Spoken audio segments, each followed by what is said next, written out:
Frick.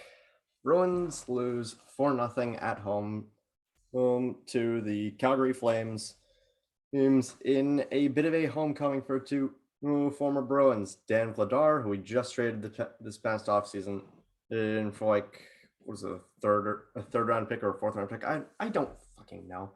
And then Milan Lucic, who I think still has 1 or 2 years left on that horrible contract he signed in the 2016 in offseason. Welcome back to Into the Den, and I am your host, Jay Freeman.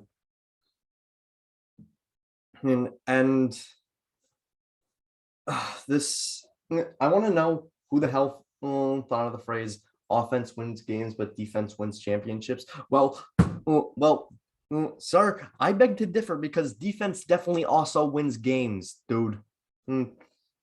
Because this was easily the biggest defensive struggle the Bruins had to face this entire season, and even more than in the freaking Carolina game. And it's not just because the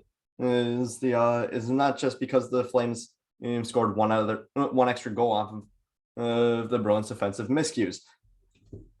It really does not help when you start out the game with giving up a goal in the first minute and a half, and you never get it back. And it takes until after a Josh Anderson tripping penalty, to which you only get like 1 or 2 good scoring opportunities, is the entire power play before it takes until the end of that to where you actually look really good. But I guess there's really one good thing about this game, and it's sort of proving to me that there are a few good things that I like about this game. Number one, we learned that freaking Jeremy Swayman is one-on-one breakaway proof.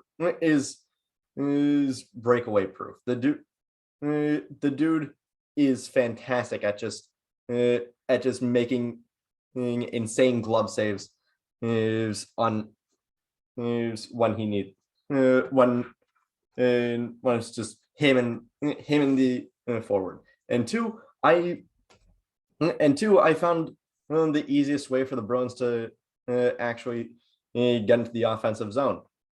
Just have one dude make like an errant shot towards the goalie, so that you can make a glove save, and boom, free entry into the offensive zone, because this team can't do it on their own. They have to freaking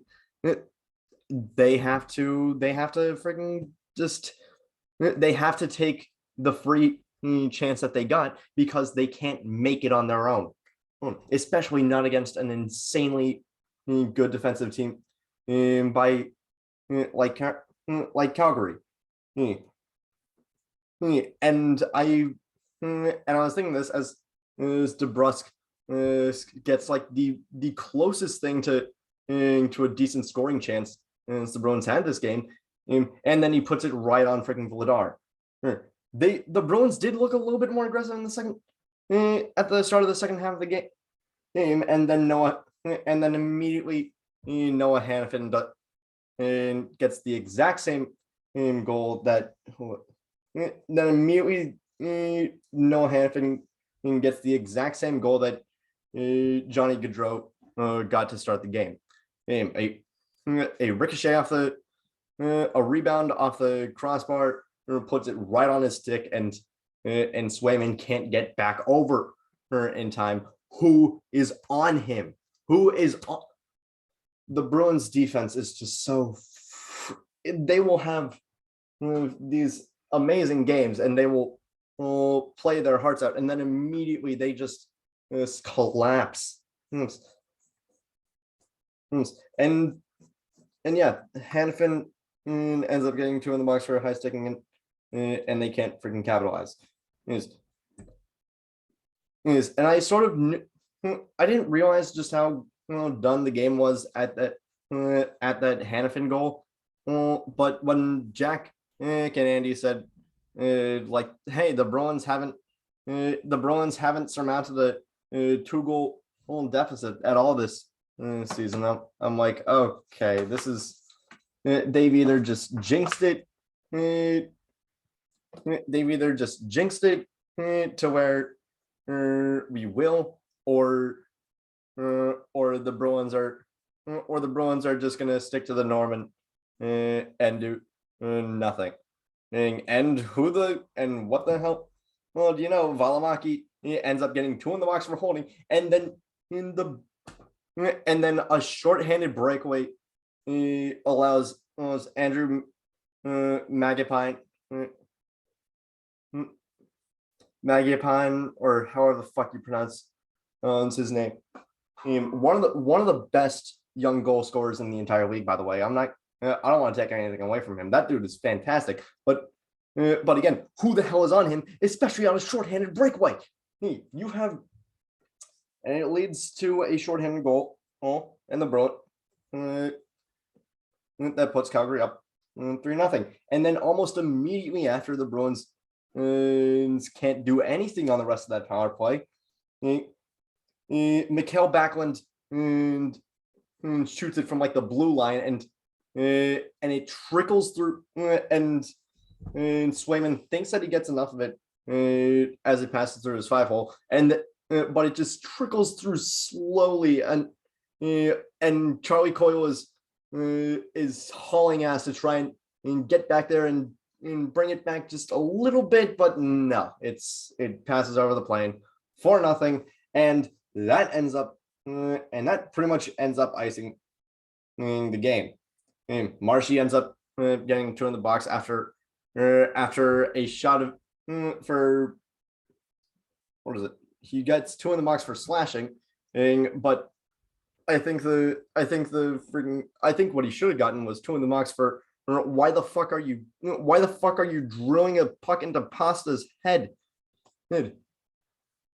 And yeah, and then come the last 5 minutes, the Bruins can't pull Swayman, because not only do they not have the offensive firepower to actually break through Calgary's defense, but also Calgary is just pressuring Boston so hard that they can't get the puck out of their own zone. So what would be the point of pulling Swayman at that point? Calgary wins 4-0.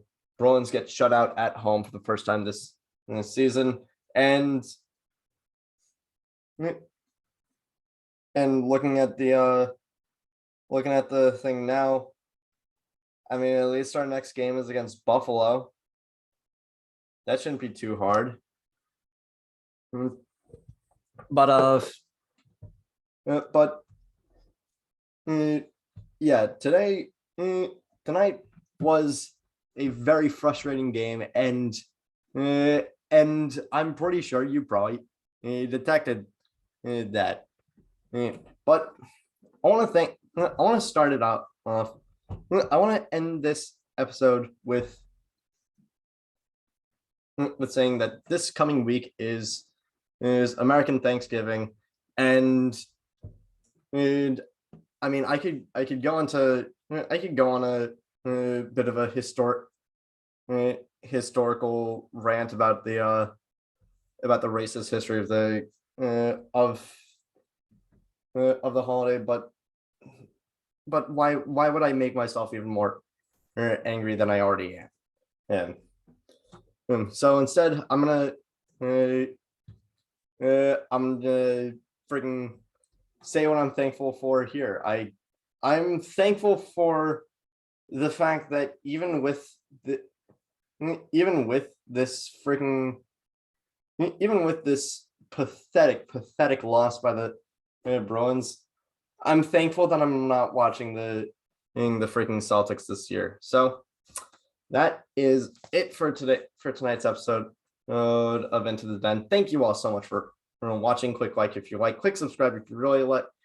Down below is Jake Tebow's this GoFundMe to help out a kid who's nearly paralyzed. And I mean, yeah, next game is against Buffalo. Well, let's hope we're not freaking burnt out.